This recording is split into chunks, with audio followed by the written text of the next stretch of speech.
What's up, buddy? I got you some water. And listen, I heard that you've been trying to be a better Christian, trying to be a better person, and it's been really difficult because you're trying to do all of the right things and it's just not working.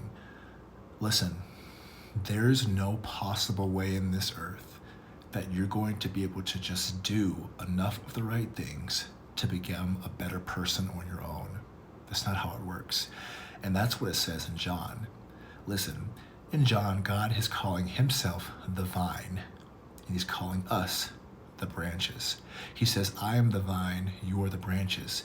If you remain in me and I in you, you will bear much fruit. All of those good character traits, all of those good qualities you've been looking for and striving for on your own, all you've got to do is abide in Christ. Now listen, that's hard. That is the Christian walk.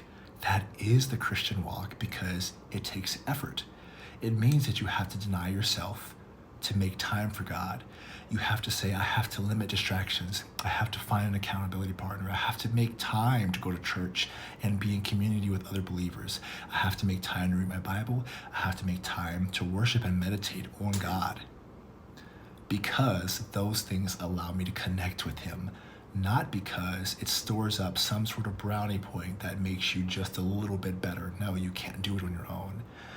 And so I hope that makes you feel less stressed. It's not about doing all of the right things because if you do them enough, you're going to start to like them or because you're going to start to become a better person. No, you're doing these things because it creates the structure in your life that allows you to spend more time with God, connected with him, so he can continue the work that he started in your life when you placed your faith in him. And when you stop abiding with him, you fall into sin. Life gets a little bit more difficult. You don't have your guide. That's why you do these things. That's why you have an accountability partner. That's why you go to church. That's why you stay in community.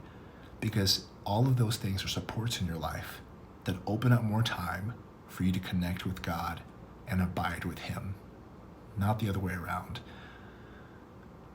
I hope this shifts your perspective. It sure helps me.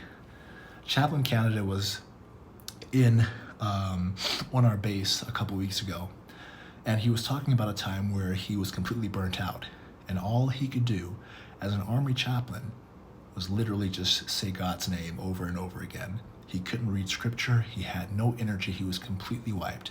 All he could do was say God, Jesus, Jesus, Jesus, and God worked through him. And if that isn't a testimony of how God will work through you, simply just by connecting with him, I don't know what it is.